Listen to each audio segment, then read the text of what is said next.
नमस्कार आप सभी को। आशा करता हूँ आप सब लोग अच्छे होंगे, घर पे होंगे और सुरक्षित होंगे। मैं जानता हूँ इस बार मैं थोड़ा लेट हो चुका हूँ क्योंकि मैं थोड़ा काम में बिज़ी हो गया था, अब वहाँ से मैं फ्री हो चुका हूँ। तो आपसे वेट कराने के लिए तहे दिल से माफ़ी चाहता हूँ मैं क्योंकि मेरी वज़ह से आपको थोड़ा वेट करना पड़ा है इस लेक्चर के लिए। तो आप कुछ जल्दी-जल्दी और भी टाइम को वेस्ट ना करते हुए जल्दी-जल्दी अपना सिलेबस कंप्लीट करते हैं और जल्दी से रिवीजन की ओर बढ़ते हैं। आज हम इस लेक्चर के अंदर प्रैक्टिस करने वाले हैं कुछ जर्नल एंट्रीज़ के क्वेश्चंस। अगर जो आपने जर्नल एंट्रीज़ के कॉन्सेप्ट्स को नहीं पढ़ा है तो मेरे लास्ट लेक्चर्स को आप देख सकते हो जो कि पहले ही मैंने समझा रखे हैं। वैसे आपके लिए मैं आई बटन में उनका लिंक डाल दूँगा। अगर जो आपने मेरे सारे लास्ट लेक्चर्स देख रखे हैं और आपको एक बार थोड़ा शॉर्ट में समराइज़ करना है सिर्फ जर्नल एंट्रीज़ के कॉन्सेप्ट्स को, तो मेरा लास्ट लेक्चर आप देख सकते हो जिसमें मैंने पूरे जर्नल एंट्रीज़ के इम्पोर्टेंट को कॉन्सेप्ट्स को एकदम समराइज़ कर रखा है एक वीडियो में। आप मेरे को एक बार नीचे कमेंट करके बताइए तो कि आपको नेक्स्ट लेक्चर किस टॉपिक के ऊपर चाहिए? क्या आपको नेक्स्ट लेक्चर कैश बुक के ऊपर चाहिए या फिर ट्रायल बैलेंस या फिर काफ़ी सारे अकाउंट्स कैसे मेंटेन करते हैं, कैसे बनाते हैं, उसका ट्रायल बैलेंस चाहिए या फिर आपको चाहिए जर्नल एंट्रीज़ के कुछ हार्ड क्वेश्चंस? तो मेरे को कमेंट करके ज़रूर बताइएगा। तो और देरी ना करते हुए बढ़ते हैं आगे की ओर, स्टार्ट करते हैं। Hello everyone, as you know my name is Ravi Rana and you all are watching your YouTube channel R Gurukul. तो हमारा आज का फर्स्ट प्रैक्टिस क्वेश्चन है ये। आप इसको पॉज़ करके पूरा क्वेश्चन देख सकते हैं, बाकी मैं आपको बीच-बीच में दिखाता रहूँगा। तो अब हम इसका ज़रा सॉल्यूशन देख लेते हैं। इसका सॉल्यूशन देखने से पहले हम ज़रा इसको डिटेल में समझ लेते हैं। तो पहला हमारा क्वेश्चन क्या था कि Manohar Lal and sons started business with cash. तो जैसे कि मैंने आपको लास्ट वीडियोज़ में लेक्चर्स में जब मैं डीपली करवा रहा था, तो उसमें मैंने आपको बताया था कि जब भी हम कोई भी जर्नल एंट्रीज़ करते हैं, तो उसमें आपको अपने आप से 3 क्वेश्चन्स पूछने हैं। तो पहला क्वेश्चन हमारा जब क्वेश्चन को देखते हैं तो ये आना चाहिए हमारे मन में कि क्या ये कैश एंट्री है या फिर क्रेडिट एंट्री है। तो इसमें क्या लिखा है कि Manohar and sons started business with cash, तो ये कैश एंट्री। सेकंड क्वेश्चन हम अपने आप से ये पूछेंगे, हमारे पास क्या वो चीज़ है जो आ रही है और क्या वो चीज़ है जो जा रही है। तो हम जब भी कोई नया बिजनेस खोलते हैं तो उसमें हम पैसे डालते हैं, तो वो पैसा बिजनेस के लिए क्या होता है, कैपिटल। जैसा मैंने आपको जब कॉन्सेप्ट समझा रहा था उसमें ये सारी चीजें अच्छे से समझा रखी है मैंने। तो इसमें हमारे पास कैपिटल बिजनेस के अंदर आ रहा है और हमारे पास से कैश जा रहा है। इसमें कैश जा रहा है तो उसका भी अलग ट्रीटमेंट होगा। अब हम अपने आप से थर्ड क्वेश्चन ये पूछेंगे कि कैपिटल हमारे लिए क्या है और कैश हमारे लिए क्या है। तो कैपिटल हमारे लिए कैपिटल है और कैश हमारे लिए एसेट होगा। अब जरा इसकी एंट्री एक बार समझ लेते हैं। हमने बिजनेस के पॉइंट ऑफ व्यू से देखना है अभी। तो बिजनेस के अंदर हमने पैसे डाले हैं तो कैपिटल उसमें बढ़ रहा है और कैश हमने उसके अंदर डाला है तो ऑब्वियसली बात है, जब हमने कैश कैपिटल की फॉर्म में डाला है तो कैश भी बढ़ रहा है। और जब एसिड बढ़ता है तो हमारा मॉडर्न रूल क्या कहता है, व्हेन एसिड इंक्रीज देन उसको मिलेगा डेबिट बैलेंस और डिक्रीज तो क्रेडिट बैलेंस। तो अब देख लेते हैं जरा, इसकी एंट्री में आएगा cash account debit to capital account. क्यों? क्योंकि बिजनेस के अंदर कैपिटल बढ़ रहा है और कैश भी बढ़ रहा है। कैश हमारा जो है वो कैपिटल की फॉर्म में इंक्रीज हो रहा है। तो इसकी एक बार नरेशन देख लेते हैं। Being started business with cash. अभी ये नरेशन मैं आपको और अच्छे से आगे बताऊंगा कि कैसे कैसे इसको लिखते हैं। नेक्स्ट क्वेश्चन है हमारा, परचेज फर्नीचर फॉर कैश। वापस से वही 3 क्वेश्चन। क्या ये कैश एंट्री है, क्रेडिट एंट्री है? तो ये कैश एंट्री है। सेकंड क्वेश्चन, क्या चीज हमारे पास आ रही है और क्या चीज हमारे पास से जा रही है? तो फर्नीचर जब परचेज करा है तो फर्नीचर आ रहा है और कैश में परचेज करा है तो हमारे पास से कैश जा रहा है। थर्ड क्वेश्चन हमारे पास कि फर्नीचर हमारे लिए क्या है और कैश हमारे लिए क्या है। तो फर्नीचर हमारे लिए एसेट है और कैश भी हमारे लिए एसेट है। अब फर्नीचर आ रहा है तो जब एसेट इंक्रीज होगा तो डेबिट और डिक्रीज होगा तो क्रेडिट। तो वही, जब हमारे पास फर्नीचर आया तो फर्नीचर अकाउंट डेबिट और कैश गया तो कैश अकाउंट क्रेडिट हो जाएगा। तो furniture account debit to cash account. अब एक बार थर्ड क्वेश्चन देख लेते हैं, परचेज गुड्स फॉर कैश। अब मैंने आपको एसेट और गुड्स दोनों में डिफरेंस बता दिया था। हालांकि गुड्स होते ही एसेट है, पर इन दोनों में एक छोटा सा डिफरेंस है जो कि बहुत इंपॉर्टेंट है। वो एक बार मैं बता देता हूँ आपको शॉर्ट में। गुड्स वो चीजें होती हैं जिसमें हम अपना परचेज और सेल करते हैं, मतलब जो भी बिजनेस की चीजें होते हैं, जैसे आपका फर्नीचर का बिजनेस है तो आपके लिए गुड्स जो भी फर्नीचर से रिलेटेड सामान है, जैसे वुड हो गया तो वो आपके लिए गुड है। क्यों? क्योंकि आप उसे डेली बेसिस पे परचेज और सेल करते हो। पर आपके लिए जैसे सप्लाई करने के लिए ट्रक है या फिर कुछ भी सप्लाई करने के लिए चीजें हैं, 4 व्हीलर 3 व्हीलर, वो आपके लिए एसेट है। क्यों? क्योंकि आप उसके अंदर बिजनेस नहीं करते। तो ये डिफरेंस होता है गुड्स और एसेट के बीच। अब इस क्वेश्चन में क्या बोला है कि परचेज गुड्स फॉर कैश, हमारे पास गुड्स आ रहे हैं और कैश जा रहा है। और थर्ड क्वेश्चन, क्या गुड्स हमारे लिए क्या होते हैं और कैश हमारे लिए क्या होता है। तो एज यू नो हमारे लिए गुड्स एसेट होता है और कैश भी एसेट होता है। तो दे दीजिए इसका इफेक्ट, जब एसेट इंक्रीज होता है तो डेबिट और डिक्रीज होता है तो क्रेडिट। पर यहाँ पे गुड्स को हम गुड्स नहीं लिखेंगे, उसकी जगह हम परचेजेस वर्ड यूज करेंगे। तो purchases account debit to cash account. क्यों? क्योंकि हमारे पास से गुड्स आया मतलब परचेज करा और एसेट कैश गया तो क्रेडिट होगा, जैसा हमारा मॉडर्न कॉन्सेप्ट कहता है। ये होगी इसकी नरेशन। अब फोर्थ क्वेश्चन है अपना, बॉर्ड्स गुड्स फ्रॉम कमलेश। तो वही तीन क्वेश्चन आपको पूछने का है, कैश एंट्री है क्रेडिट एंट्री है। तो हमने परचेज करा है कमलेश से तो ये क्रेडिट एंट्री है, क्योंकि जब हमें कोई भी पर्टिकुलर नाम दे रखा होता है या फिर बिजनेस का या फर्म का नाम दे रखा होता है और कैश डिफाइन नहीं होता तो उस एंट्री को हम क्रेडिट एंट्री मानते हैं। सेकंड क्वेश्चन हम अपने आप से क्या पूछेंगे कि क्या हमारे पास आ रहा है और क्या हमारे पास से जा रहा है। तो हमारे पास जो हम परचेज कर रहे हैं गुड्स वो आ रहे हैं और क्रेडिट बढ़ रहा है। क्रेडिट मतलब लाइबिलिटी, और लाइबिलिटी की जगह पे कौन है हमारे लिए, कमलेश। क्योंकि कमलेश से हमने परचेज करा है तो उससे जो गुड्स परचेज करे हैं वो आ रहे हैं और कमलेश नाम की लाइबिलिटी हमारे पास बढ़ रही है। और थर्ड क्वेश्चन हम ये पूछेंगे कि कमलेश हमारे लिए क्या है और गुड्स हमारे लिए क्या है। तो एज यू नो गुड्स हमारे लिए एसेट है और कमलेश हमारा लाइबिलिटी बढ़ा रहा है। तो जब लाइबिलिटी इंक्रीज होती है तो क्रेडिट और डिक्रीज होती है तो डेबिट, और as you know asset increase होते हैं तो डेबिट और डिक्रीज होते हैं तो क्रेडिट। तो इसकी एंट्री क्या होगी, purchases account debit to Kamlesh.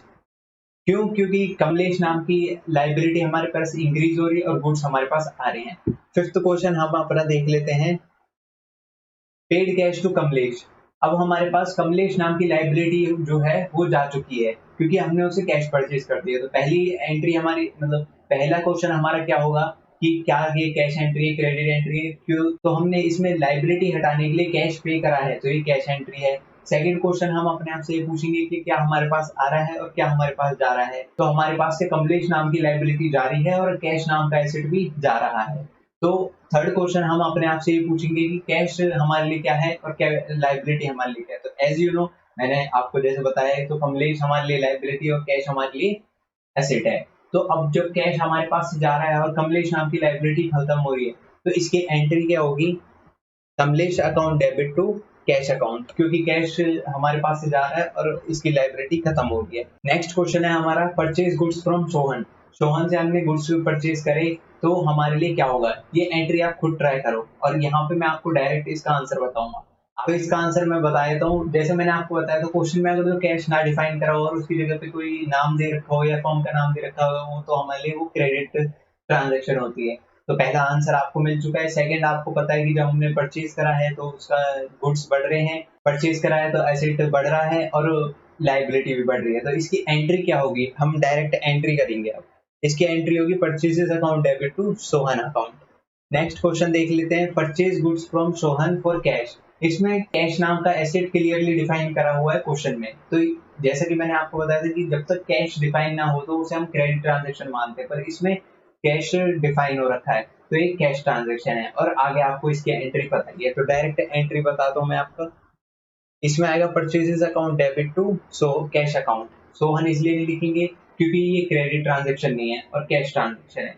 Next question देख लेते हैं हम, पेड रेंट फॉर ऑफिस। अब यहाँ पे क्या है, कैश डिफाइन नहीं है और ना ही किसी का नाम डिफाइन है तो ये कैश ट्रांजेक्शन है।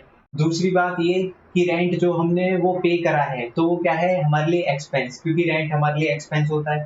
तो फर्स्ट क्वेश्चन हम अपने आप से पूछेंगे कैश ट्रांजेक्शन है क्या क्रेडिट ट्रांजेक्शन है, तो ये कैश ट्रांजेक्शन है। सेकंड क्वेश्चन, क्या हमारे पास आ रहा है और क्या हमारे पास से जा रहा है। तो हमारे पास से रेंट नाम का एक्सपेंस जा रहा है और कैश नाम का एसेट भी जा रहा है। तो इसकी डायरेक्ट एंट्री क्या होगी, rent account debit to cash account. ये सब मैंने आपको डीपली लास्ट लेक्चर्स में करवा रखा है तो उसे जरूर देखिएगा। अब तो नेक्स्ट क्वेश्चन अपना ये है और आप वीडियो को पॉज करो और इस क्वेश्चन को अपनी कॉपी में नोट डाउन कर लो, फिर उसका सॉल्यूशन देखेंगे हम। अब सेकंड क्वेश्चन का अपना फर्स्ट क्वेश्चन है, सोल्ड गुड्स फॉर कैश। अब यहाँ पे हमने गुड्स को अपने गुड्स को सेल करा है कैश के में। तो फर्स्ट क्वेश्चन कैश ट्रांजैक्शन है। सेकंड क्वेश्चन क्या हमारे पास से जा रहा है और क्या हमारे पास आ रहा है। तो हमने जब सेल करा है तो हमारे पास से गुड्स जा रहे हैं और कैश हमारे पास आ रहा है। तो थर्ड क्वेश्चन है अपना, जब हमने गुड्स सेल करे और कैश हमारे पास आया, तो ये दोनों चीज सेल और मतलब गुड्स और कैश ये हमारे लिए क्या है, तो एज यू नो गुड्स और कैश हमारे लिए दोनों ही एसेट हैं। तो बहुत सिंपल एंट्री है वैसे इसकी। एंट्री है cash account debit to sales account. इसकी नरेशन देख लेते हैं, being goods sale for cash. अब सेकंड क्वेश्चन आपको एक बार दिखा देता हूँ और आपको एक बार खुद ट्राई करो। सोल्ड गुड्स टू हरी, इसका आंसर अब बता देता हूँ मैं आपको, सोल्ड गुड्स टू हरी। अब इसमें भी हमने कैश नाम का वर्ड हमने क्वेश्चन में देखा ही नहीं, इसमें हमने देखा हरी मतलब हमने क्रेडिट पे सेल करे हैं। अब हरी जो है हमारा हमारे लिए डेटर है जहां से हमें पैसे आने हैं। और फर्स्ट क्वेश्चन हम अपना ये देखेंगे कि ये कैश ट्रांजेक्शन है क्रेडिट ट्रांजेक्शन है, तो ये क्रेडिट है। वैसे ही क्रेडिट नहीं डेबिट ट्रांजेक्शन है क्योंकि वहां से हमें पैसे आने हैं। अब सेकंड क्वेश्चन ये है कि क्या हमारे पास से जा रहा है और क्या हमारे पास आ रहा है। तो हमारे पास हरी नाम का डेबिट आ रहा है, मतलब हमारे पास हरी जो है वो आगे फ्यूचर में आके पैसे हमें देगा, और हमने सेल करा है तो ऑब्वियसली बात है एसेट हमारे पास से जा रहे हैं।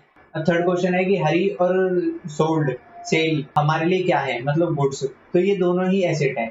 जी हाँ, हरी हमारे लिए लाइबिलिटी नहीं होगा क्योंकि वहां से, क्योंकि लाइबिलिटी के केस में हम पैसे पे करते हैं, पर यहाँ से हमें हरी से पैसे आने हैं, तो एक तरह से एसेट है। आप खुद सोचो, किसी को आपने उधार दिए हो और वहां से पैसे आपको फ्यूचर में आने हो, तो आप उसे लाइबिलिटी तो लिखोगे नहीं कि यार मेरे लिए ये कर्जा है। कर्जा क्यों होगा, वहां से हमें पैसे आने हैं तो वो हमारे लिए कर्जा तो होगा नहीं। तो वैसे ही ये हरी जो है हमारे लिए डेटर है, तो दोनों ही हमारे लिए एसेट है। पर यहाँ पे सेल हो रहा है और हमारे पास से एक एसेट जा रहा है तो उसे हम क्रेडिट करेंगे। एक बार देख लेते हैं, Hari account debit to sales account. Hari नाम का एसेट हमारे पास बढ़ा और गुड्स हमारे पास से गए तो सेल्स अकाउंट। अब थर्ड क्वेश्चन देख लेते हैं हम अपना, रिसीव कैश फ्रॉम हरी। हमारे पास हरी ने पैसे वापस दे दिए। वैसे हमने लास्ट क्वेश्चन में इस टाइप का क्वेश्चन देखा था कि पेड कैश टू डैश जो भी था। अब यहाँ पे हमें रिसीव कैश फ्रॉम हरी मतलब कि हमारे पास हरी से पैसा आ चुका है, तो इसकी डायरेक्ट एंट्री करते हैं। अब हम 3 क्वेश्चन नहीं पूछते, आप चाहो तो अपने आप से पूछ सकते हो। तो इसकी एंट्री क्या होगी, कैश आया है तो डेबिट क्योंकि वो एसेट है हमारे लिए, और हरी जो हमारे लिए पहले डेबिट डेटर था वो क्या हो गया अब क्रेडिट, क्योंकि उसने हमें जब पैसे दे दिए हैं तो हम उसे अपनी बुक्स में उसका इफेक्ट उल्टा कर देंगे। तो एंट्री क्या होगी, cash account debit to Hari account. अब यहाँ पे जो है हमने हरी को डिस्चार्ज कर दिया है, जो हमारे लिए वो डेटर था अब वो हमारे लिए डेटर नहीं रहेगा क्योंकि वहां से हमारे पास कैश आ चुका है। नेक्स्ट क्वेश्चन देखते हैं, कमीशन रिसीव हुआ है तो कमीशन हमारे लिए एक तरह की इनकम होगी, और कैश जब हमें रिसीव हुआ है तो कैश की फॉर्म में रिसीव हुआ है, तो इसकी एंट्री क्या होगी, cash account debit to commission account 750।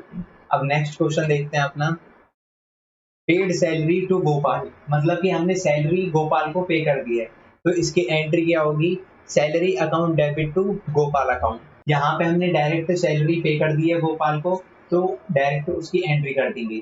अब नेक्स्ट क्वेश्चन देख लेते हैं, रिसीव कैश फ्रॉम हरी।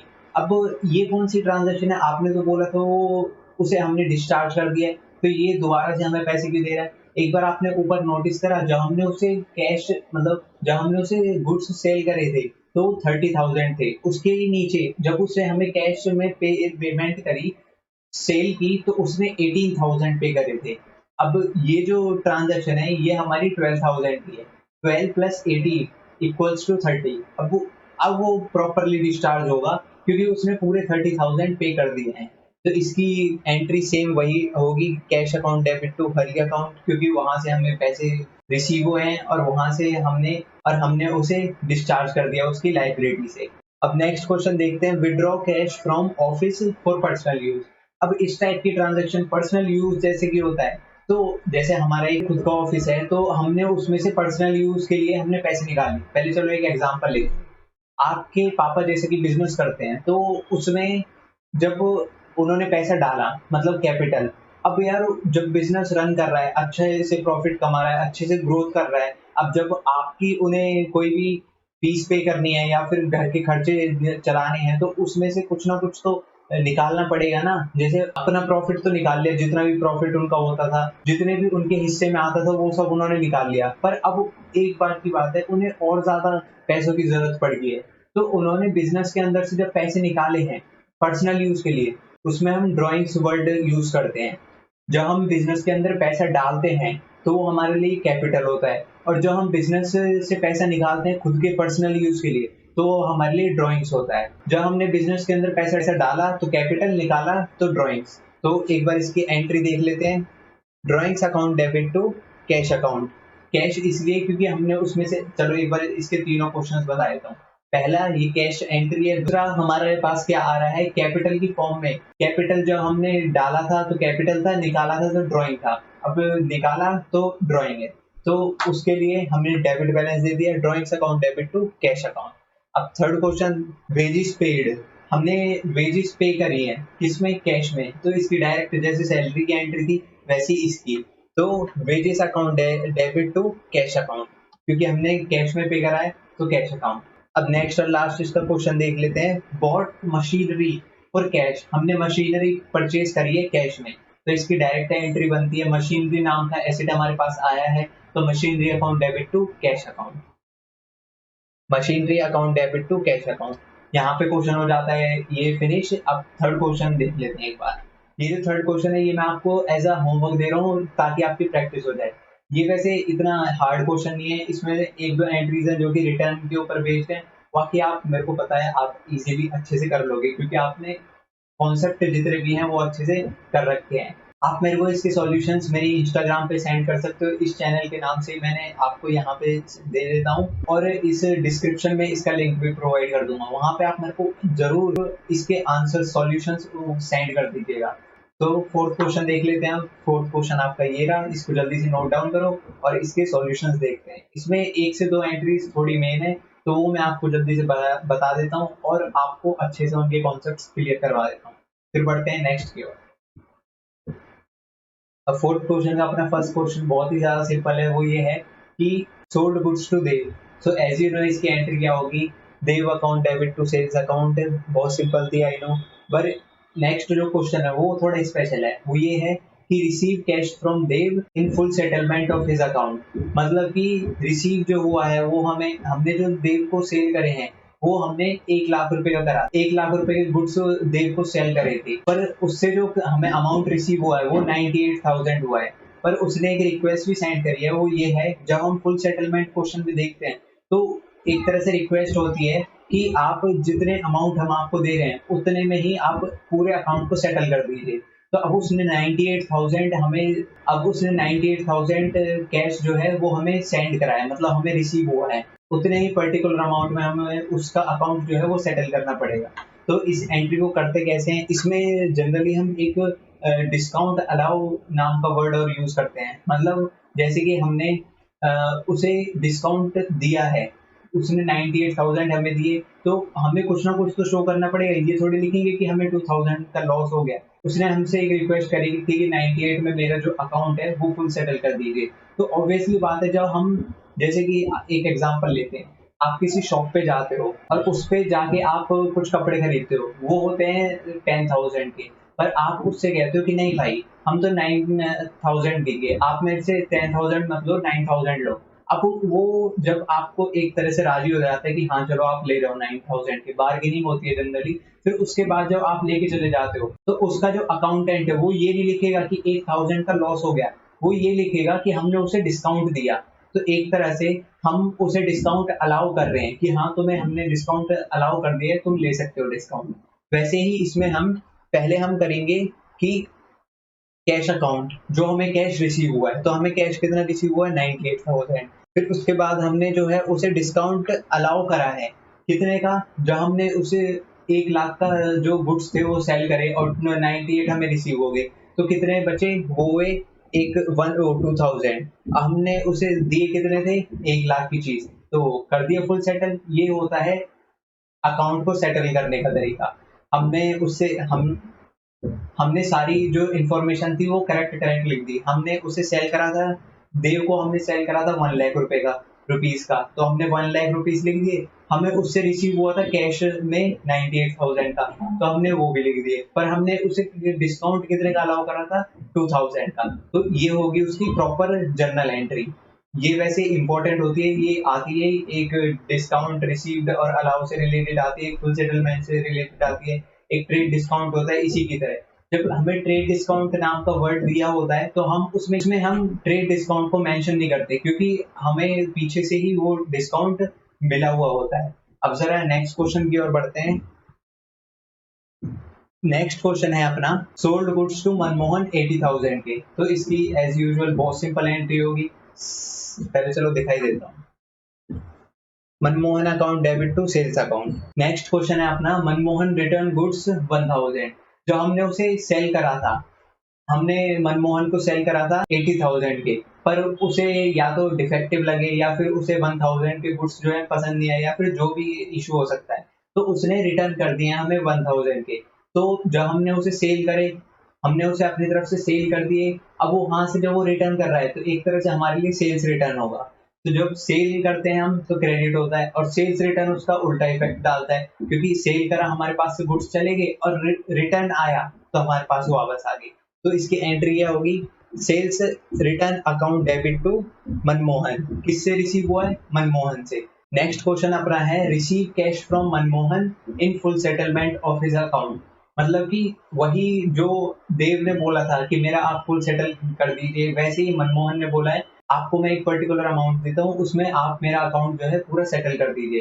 तो उसने कितना अमाउंट दिया है, उसने दिए हैं 78,200। और हमारी एंट्री कितने की थी, हमने उसे सेल करे थे। अब इसमें 3 एंट्रीज को बहुत अच्छे से हमें समझना है। वो ऐसे कि हमने उसे सेल करा था 80,000 का, फिर उसने हमें सेल रिटर्न कर दिया 1000 का, तो हमें अब उसकी एंट्री जो करेंगे वो 79,000 के बेस पे करेंगे, क्योंकि अब उसके पास जो हमारा माल पड़ा है, हमारे गुड्स पड़े हैं, वो 79,000 है, क्योंकि 1000 के वहां से वापस आ चुके हैं। तो अब वहां से जो कैश रिसीव हुआ है वो उसने कितना दिया है, 78,200। तो हम सेटल भी 78,200 के बेस पे करेंगे। तो एक बार एंट्री देख लेते हैं। कैश अकाउंट डेबिट 78,200 हमें रिसीव हुए हैं, तो कैश अकाउंट डेबिट लिखेंगे। अब हमने उसे डिस्काउंट अलाउ करा है कितने का, वो करा है 800 का। अब इन दोनों को 78,200 प्लस 800, इन दोनों को प्लस करेंगे तो कितना आएगा, 79,000। और इसका नरेशन आप देख लीजिए, ये होता है फुल सेटलमेंट का। और इसको, इन एंट्रीज को आप अच्छे से रिवाइज कर लीजिएगा, क्योंकि टाइप की एंट्रीज 2 से 3 आती हैं आपके जनरल एंट्रीज के चैप्टर में एग्जाम्स में।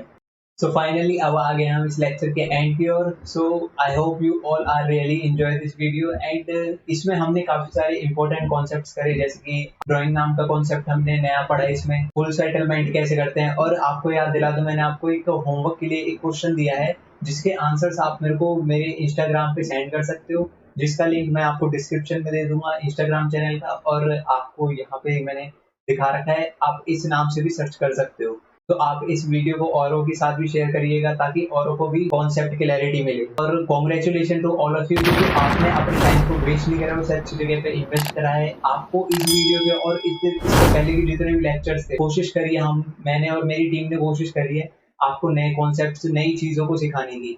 तो finally tata and bye bye, and stay safe, stay healthy, and God bless you to all of you.